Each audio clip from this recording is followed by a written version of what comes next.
It's chaotic, and there's so much diversity that it can be very distracting, and sometimes it's hard for me to find my own through line. But this is a chance for me to speak to you as one of you. I'd like to share with you, starting, what I thought was the greatest toast, because I'd like to propose a toast to you all being here. But the greatest toast I ever heard was in an environmental conference in D.C., where the guy that started a publication called Mark Trail, was an old guy in his 80s, and they wanted to honor him because he was the guy that really started it all. And they said, and here he is, and they introduced the man. He gets up in the back, he's got a long white beard, he's got white hair. And he takes forever to get up to the podium, and he gets up there, and he says, thank you. I'd like to propose a toast that may everyone in this room die before I do. I just thought that was the best toast I ever had. The things that I thought I might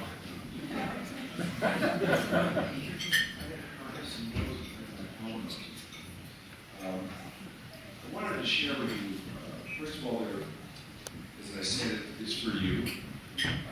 We have guests here today, and the guests are more than welcome. This is really about you, and it's my chance to speak to you and share some of the experiences I've had. Kind of going down memory lane. Yes, it's 25 years of the festival. It's 30 years of our film lives. So basically, for those of you that know or don't know, it's very simple. We're about development, and we're about showcasing. So this is the showcasing end of it. So it's very much about you. And I thought, well, maybe I can share with you some of the experiences I've had looking back that might help you engineer your way through a tricky, let's just say it's a tricky time. And that as I look back, one of the things that is ongoing, that's inevitable, of course, is change. And change is always occurring. And so you want to be flexible, you want to be loose to go with that, to float with change. But you also want to have a solid foundational through line about who you are and what you want to do and what you're really about. And how you hold on to that and still remain flexible and adjust to change. It's kind of a tricky thing. It's something we've had to struggle our way through. There have been a lot of battle points along the way because of change. But one of the consistencies that keeps coming, of course, is that when we hear times are bad, I mean, we're hearing that a lot now, well, they've always been bad. And they've always been good. And when you hear about what a tough time it is for independent film, tough time it is for filmmakers, it's hard financing, it's hard distribution. It's always been hard financing. It's always been hard distribution. That's probably not likely to change. You just have to be flexible to go through it. But what you want to do is you want to find where your strong point is, where your anchor is. And I say that's recognizing yourself as an artist. And because an artist, a true artist, is going to see things that others don't see. That's basically who we are, and we're here to tell our stories about what we see that maybe others don't see, that might bring that up, elevate that, or enliven it to get some attention. You want to keep that, and there's going to be all kinds of threats to that. There's going to be, for example, for 25 years, there's been the tendency for the overhyping. When times are tough, it's hurricane. When times are good, it's blue skies. Well, it's really neither. Somewhere in the middle is where it is. But because the energies and the voices around you are so hyped up and energized, and the festival, because of its success, has created a kind of fever that accentuates all that, makes it even more difficult, makes things even more distracting. So you're going to have, that's for me, can you just tell it to hold for a second? Okay. That you've got a, for example, I can only give you this advice. When the films open, because the voices out there are a lot of voices, there are a lot of energies around this festival that have multiplied and increased over the years that that will cause distraction, and some of them are good. Most of them are inevitable. There are people that come here to leverage the festival for their own self-interest. That's been growing over the years. There are people who come here to want to rub up against it, that have nothing to do with the business. They create a kind of energy. There are people that are going to come up to you and kiss your ass, and they're going to say, oh, I just love you, I just love it. Don't listen too much to that. Keep your own counsel. If you're a real artist and you're going to look at the work, you're going to see what you don't like. You're going to see what doesn't work for you. It certainly happened to me. I learned my lesson the hard way when I first started to be able to produce my own films in 1969, 1970. I had a dream. I had a dream that I just wanted to make statements about my country. I wanted to make statements about my country that I saw was the truth beneath the kind of lie that I was told as a kid when I was playing sports, that growing up in a kind of working class, lower working class neighborhood in Los Angeles, it was my only out. Art and sport was my way out of a pretty grim situation. So I was told it doesn't matter whether you win or lose, but it's how you play the game. And I found out the hard way that that was a lie. That the fact was everything mattered as to whether you won or lost. And forget how you behave. And so I felt that that deception is something I wanted to bring into film. And I had this idea about a trilogy involving three major topics in our society that really kind of had some control of our lives: sports, politics, and business. And I wanted to tell a story that made the point that winning is everything.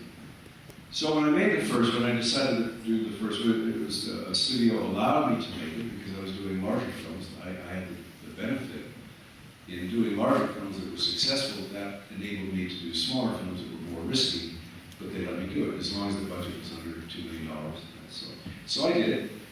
I made the first film. It was a terrible ordeal, a terrible grind, and I loved every minute of it. It was real guerrilla filmmaking, on the fly, in Europe, covering races, covering falls, crashes, so forth. When the film was over, I was proud that at least the film was accomplishing what I hoped it would, which is to make that clear statement. So getting there had been a battle, and we finally show up in a screening in Santa Barbara, California, in the studio, who never had any faith in the film, was going to preview it on a double bill with Midnight Cowboy, with no intermission.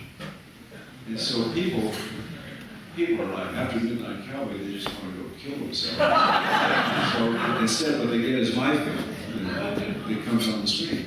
So a very dear friend of mine, Natalie Wood, who sadly is no longer with us, was sitting next to me. And she was a full-fledged movie star at that time. And she was trying to be encouraging. It was my first experience, going through something like this. And I put so much into it. I did the film for nothing. I waived salary. I waived everything but per diem. So there was a lot of sacrifice that went into it. Anyway, the film comes up. And I'm sitting in the back, and there's a shot of a ski lift. And I hear this rumbling. And voices, skiing. And a whole group got up and left. Of course, that just rivets my attention, watching people go out and everybody leans over and says, no, they're going to the bathroom because they haven't had a chance. And they'll be back. Well, they didn't come back. And then more people left. And as the film went on, because it was a pretty dark picture, more and more people left, and pretty soon I was stuck just watching almost the entire audience just empty out around this effort that I had made. And I was sinking lower in my seat, and Natalie was trying to be encouraging. She was saying, don't worry about it. And all the fine young cannibals, they threw things at the screen. Don't worry about it. I thought, well, that didn't help. And so finally the part that got me was a woman sitting behind me that didn't know I was sitting in front of her. There was a scene, in the character I play, I say something to the girl who just made love in the back seat, and she wants to talk to me about her future, whether she's going to go into dental hygiene school or whether she's going to waitress tables in Jackson Hole. She wants my opinion because I had my moment. I'm hanging off the windshield. She said, what do you think? I said, I don't know, do you have any gum? And so I just thought that was a great line. The woman behind me sighs and goes, Mr. Personality. That was like a low point. And the cards, we get to the cards. After we go to this restaurant, and the head of the studio came after the film. He said, "Wow, I played very well." And I said, "No." So we go to this restaurant, they bring the cards in. He put the cards down and he says, "Okay, they're bad. You can look at them if you want." I said, "Well, no, I don't think so." So anyway, that was my experience. Now, as it turned out, that wasn't the end of the road. That wasn't the end of the story. Because the film came out and had some nice reception. I was all prepared for absolutely the worst. There have been times when I've been prepared for the absolute best, and it's gone the other way. So my advice, as you hear the hype around you, don't run out to check the media reaction to your film. Don't be anxious to run out there and get connected to how the media is receiving your film. The media is in its own dire straits. The media has its own attitudes, and they've always said that. There's lots of times where the media is going to be looking to pick something apart because of their own interest. That's just the way it is. That's the nature of the beast. Don't take that too much to heart. It's always good to hear criticism. Don't take it so much to heart that you lose the perspective on what you meant and what you want to do on that screen. And you're going to know. Your instincts are going to tell you the best thing. And your colleagues. And that's the other point here. We're trying to create a community of like-minded artists who all share one thing in common. We're struggling to put something on the screen that's personal, and it says something about the world that we live in and that I live in. And you want to share that, so we develop a community of artists that can share with each other. That's where the reality is in terms of this festival. The other is perfectly welcome. Some of it that isn't welcome is going to come anyway. It's okay. It doesn't matter. Just don't be too obsessed with who's going to get the prize, what's going to get bought, what the media is going to say. Just be glad that you're here and have the opportunity to show your film with colleagues, some of whom you'll meet for the first time, and I hope you develop relationships that are lasting, because they will be, because they're built on something very, very, very strong. So, that's it. I would just say, as you go through this, because we're here for you, because this is the point of it all, just show the films, meet one another, and trust your own instincts, how the audience responds, what you feel about your work, when you have an audience. The rest of it is really not so much our business. I mean, it's there, it has some effect, but it's not really what our business is about. D.S. Eliot had a great line. He said, there's only the trying. The rest is not our business. And I always like that, because that's what it is. It's only the trying. I've had experiences where I tried to do something different. This was something different. There was no support at the beginning for Sundance because it was new. And nobody votes for a new idea. You have to go out and grind it through yourself. And you do it because you believe in it. And then here we are with something having succeeded. And what succeeded is that you're all here. And we're able to bring you here and show your work. That's, to me, what it's all about. So, having said that, I just really am here to welcome you, and I'm glad you're all here. The fact that you're here is why we're here, and so thank you.